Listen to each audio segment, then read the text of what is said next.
How are you doing, Capricorn? And how are you doing, everyone else who's watching? 5-card tarot spread for you guys now. Sorry I didn't get round to this on Friday. I sat down to do Capricorn and for some reason I did another reading for Taurus. I don't know why, but these things happen for a reason. There we go. I'm using this deck today, and Stokes Legends. I've never used this in a Capricorn reading before, as far as I can remember, but I've been working with it for a while. Links us to the ancient energies, this Legends deck, actually. You can see butterfly goddess woman here riding on the unicorn, and that's what the general thrust of this tarot deck is all about. Of course, the cards mean what they've always meant. So what's the first card out in this reading for Capricorn, eh? I'm doing this February 2020, by the way, but the best time to watch it is now, whether that's like now, February 2020, or in the future. So first card, let's see what we turn over, and it's the Four of Cups, the right way up. And this doesn't look like fantastic news, really, does it, the Four of Cups? There's a lot of stuck energy implied when we get here. It's four square and there's loads of hope because the only way is up. That's what it's all about. But it does suggest that things have got rather stuck, particularly in terms of what we'd like to happen, particularly in terms of how we feel at the moment. And I'm not going to say it's only a feeling. This card suggests that things haven't really been going terribly well for you guys in the recent past. Maybe even for quite a long time, but the energy of astrology is changing really fast at the moment. So hopefully it hasn't been like this for too long, Cappy, and I just know that things are going to improve when we get this card. It's all about longings, it's all about desires, and being a cup card, it's water sign energy. So this is Cancer, Scorpio, or Pisces. Those people around you, or maybe those influences in your own birth chart, have something to do with this. If you haven't had a birth chart done yet, please do so, okay? All the major astrology websites will give you one free of charge, and it's very, very insightful. So do get a birth chart done, and think about that. What was it? Cancer, Scorpio, I can never remember them all. Cancer, Scorpio and Pisces around you, or in your birth chart somewhere, playing into this situation. And this is something to do with what's keeping you stuck, or at least feeling as if you're completely stuck in the place you're in now. Things are bound to change, guys, because this is card number 1 in the spread, and we've got the wolf peering at us over the cup there, and that wolf to me is rather like the third eye, which you know, it's up here, but it's looking inwards rather than looking outwards. That's the thing about the third eye. And so somewhere inside yourself, or maybe even just somewhere outside yourself, that's somewhere close around you, there is evidence that things can get better. And you know you can get things better, Cappy, don't you, eh? I know you guys are very resilient, very able to hang on tight to things, and there's no harm in doing that, but whatever you do, don't hang on to this situation, or at least not the energy of this moment, as it were, Capricorn. Okay, so let's see what we turn over next.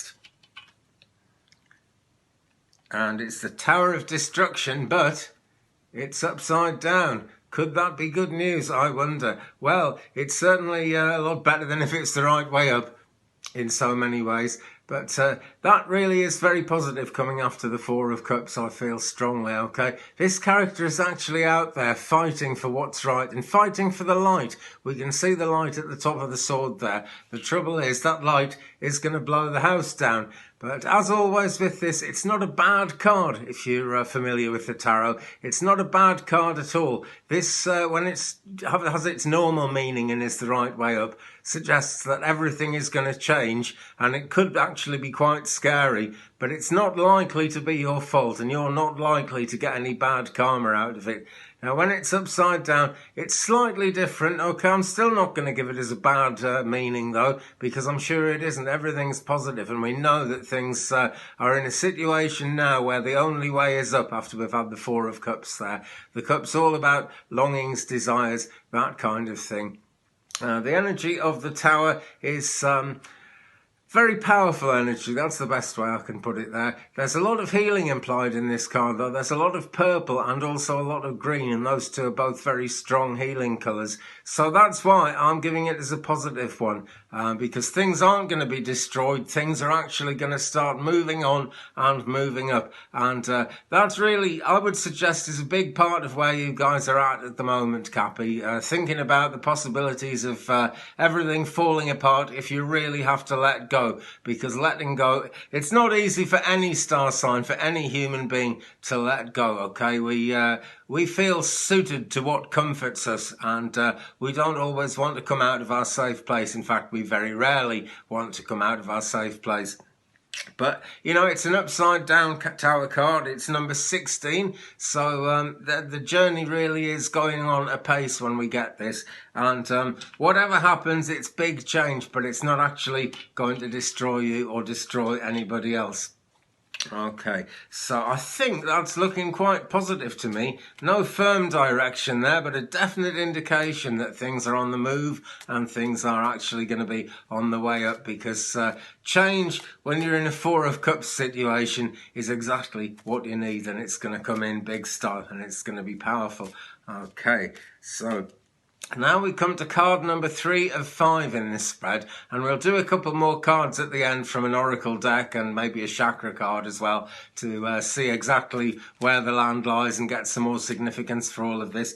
But card number 3 of 5, which is coming next, it's like the heart of the matter, you know. In a way, it is actually part of where you are now, and it's the turning point where we go from the Four of Cups misery, the Tower of Destruction, concerns and worries, and is it my fault, whose fault is it, into a position where we actually start to see a pivot point and a way forward. So let's turn over the next card, and it's number 1, the Magician. Now this is really what I would have hoped for, actually, after those last 2 cards. This is a real positive one, because this really means you're the master of your own destiny, or at least if you don't feel that you are somewhere inside yourself, so you can be. Let me just take a look at it the right way around. Okay, very mythical here. We've got a dragon, and the dragon is actually looking away from the lady, but the lady's light is activated. Can you see? She's holding her wand there, and the light activation is really visible in the tip of the wand. And this is great, Cappy, because this is your light beginning to shine out into the world, because you're going to make a difference, and that's something you're going to be able to use all that Capricorn determination with. The dragon's looking the other way, because the dragon is all about protection. See, she's holding hands with the dragon, and so the dragon is incredibly positive and incredibly powerful to make things happen as well. Okay, all of these cards in the major arcana, at least, have lots of moons in them, and that always reminds me that it's a cycle, you know. It's a crescent moon there, and whenever we get the crescent moon, we know it's going to either come up to a full moon or go down to a new moon. And whenever we see the moon in the sky at all, we know that the sun is coming in straight after it. Okay, it's that positive, it's that powerful. It's number 1, so it suggests a new journey is starting. Major arcana, so it is very close to your heart indeed, and very close to what drives you. And the life force, it's about cutting out what no longer serves you, really, Cappy. That's the main thing to do with the Magician. In fact, that's the main thing to do in life generally if you're stuck at all. Cut out what no longer serves you. Maybe it served you just a little while ago, you know, but something in your life isn't taking you in the right way at this time, Cappy. It really isn't. Okay, so let us keep moving and have another shuffle and say what is card number 4 in this 5-card spread for the sign of Capricorn in February 2020, or whenever you're watching this, by the way. And if you'd like to watch past videos of mine, do subscribe to my channel, tap the bell to receive all notifications. Have a look through the channel, you know, there are loads and loads of videos there, about 600 of them at the present time.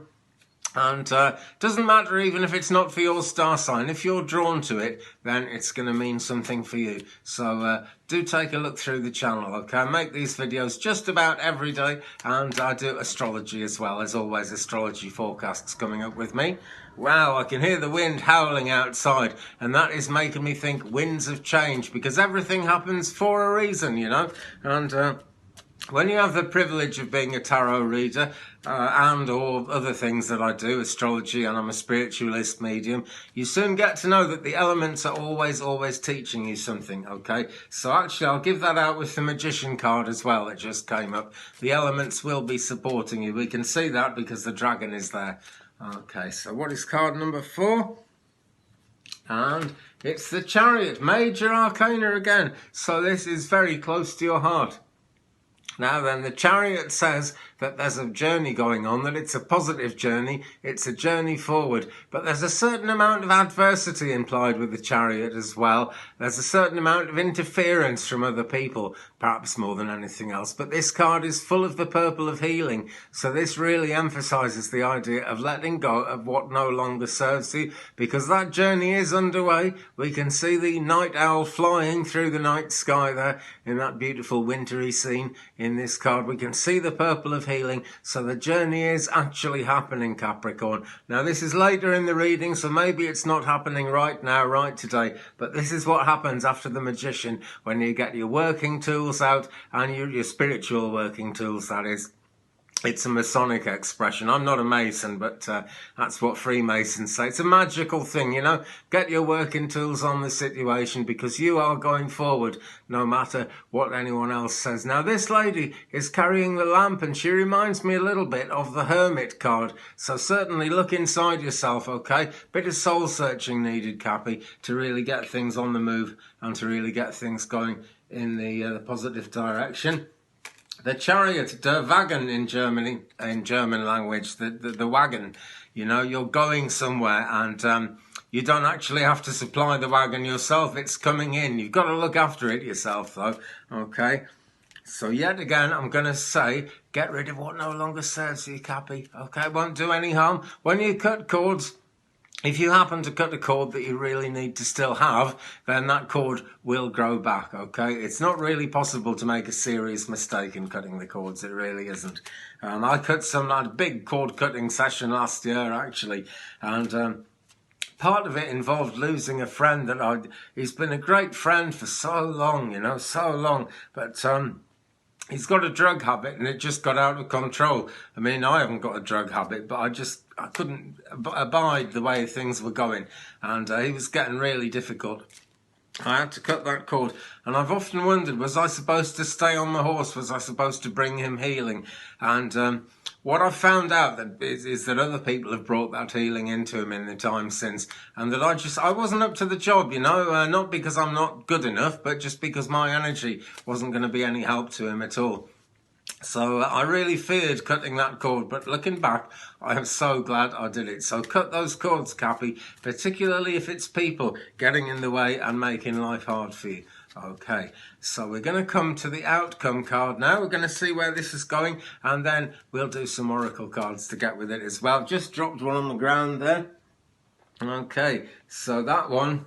Let's just turn one over. Right, the one that fell on the ground was the Knight of Swords, so I'm going to give that as the main one because that fell out.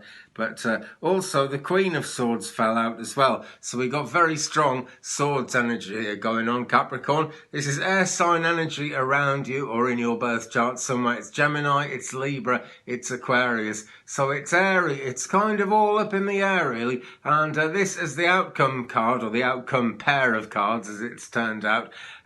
Really shows the direction of where the positive change is going to be coming in from. It's an airy thing. It's not really concretely obvious to you at all. You're going to have to dig deep in your soul and reach into the skies, really reach out through the crown chakra in your meditations to find the answers to this. Answers tend to come in dreams to this kind of thing, you know, because of it being air sign. So, Knight of Swords first. Well, the Knight of Swords is a very helpful character in so many ways because the swords are all about decisions that have to be made.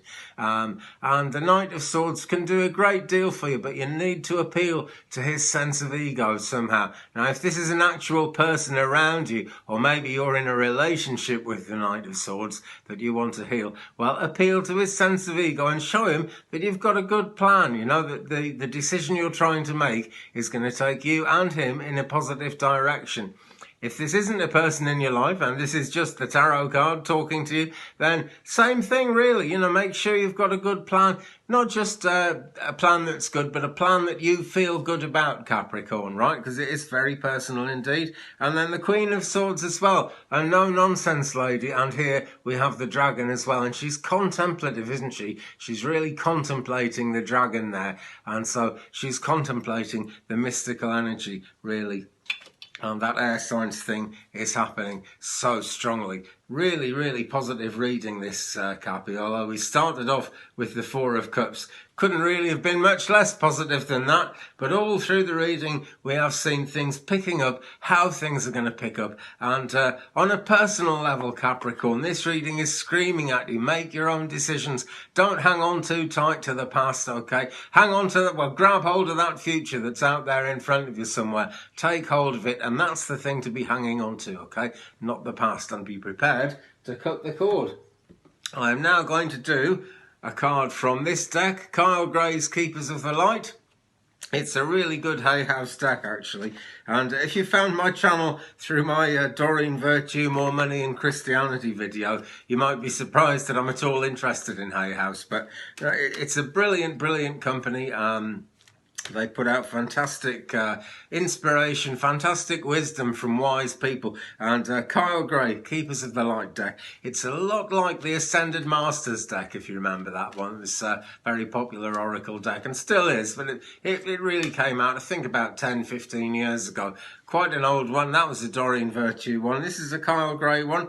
And the card we've got is the Miriam Sacred Vision. Choose to forgive in order to heal. See the light in all.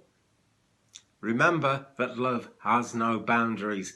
Now there's the thing, see the light in all and be aware of that thing of love having no boundaries, okay? And that is particularly important when we think about cutting the cord, to think that love has no boundaries, okay? Because cutting the cord isn't exactly setting a boundary. The universe will regrow that cord if you really need it, but sometimes it's the best thing for the other people in your life to be cut loose and to have to make their own way, at least a bit. So see the light in all, forgive in order to heal as well. Okay, so as you're letting these people go, let them go in love and wish them all the best, most certainly. And remember that love has no boundaries, okay? So don't be putting boundaries around yourself, Cappy. That's really important, okay? Four of Cups at the beginning of the reading, really not an easy one. But the last thing you want to do is hang on tightly to that situation, okay? So let's just show it again. The Miriam Sacred Vision, and that beautiful flower there, it's reminding me of the white lily, which in some cultures is a symbol of death, but is still a beautiful flower. So we're looking at kind of death of the old self, birth of the new here. We didn't get the death card in the actual tarot spread there, guys, but I think that's well, in fact, I know that's a powerful suggestion that's coming from the Miriam here. Roses all around, and this shows to me that the spirit world, anyone in your ancestry, anyone who you've loved and lost to the spirit realm, who's passed away from this earth now, is sending you love, is sending you healing intent very strongly. Okay, so let's just put Kyle Gray back in his box there. And now I'm going to do a chakra card, okay? And this is from Chakra Reading Cards, Ancient Wisdom to Balance and Heal, and it's by Rachel Sharman, okay? And the point of doing chakra cards at the end of a tarot reading is really that all the cards and all the influences that we've seen so far have been kind of influences that we might see as being outside our actual own control, outside ourselves. Everything to do with this is actually personal and internal, and the chakra cards give us some idea how, why and where. Okay, so what have we got? Right. Now then, turquoise of truth in this card. So it's throat chakra. It's not only speaking your truth. This one is about listening. It's the listening card. Okay, but that is actually a big part of speaking your truth, because as you speak your truth, Cappy, you are actually in touch with everything that you've listened to that's been important and had meaning. And look at the wonderful really big jumble of fantastic colours in this card, actually. It's so bright and it's so positive. And so this says to the Capricorn energy, do let go a bit. But as you go forward, don't, air sign energy towards the end of the reading there when we got into the sword cards. But this is all about speaking your truth, and your truth is as much about what you've learned as it is about what you've got inside your heart at the moment. So keep on learning. We never stop learning, okay? And just be aware of that. With the throat chakra, you're going to need to speak your truth quite a lot to actually do the cord cutting that's involved in this and to get it right. But I'm sure you will get it right, Cappy, because the divine energy is close around you and it's with you in the most positive way imaginable as you go forward on that journey. Okay, let's pop those back in their box too. Well, thank you very much indeed for watching, Capricorn. I'll be along soon with more readings, so do subscribe if you've enjoyed this one. Tap that bell so you don't miss any in the future. Thanks to everyone who's subscribed already, by the way. I'm on about 780 now, I think, and I need to get to 1,000 subs so I can get back to doing the live mediumship, which is really the bread and butter of what I do, and sort of reach a wider audience and get the word out. Share me around your social media if you can, guys. That helps get the word out too. Thumbs up, please, and leave me a comment. We'll share the journey. It's really great to read people's comments because I can kind of dial in to who I'm doing these readings for, and that matters so much, But on the other hand, it's all a matter of faith. I put this out there into the air, and if you pull it down out of the air, then it must be meant to be on some level. We must have been drawn to each other. Okay, thanks again for watching. I'll see you very soon. Peace.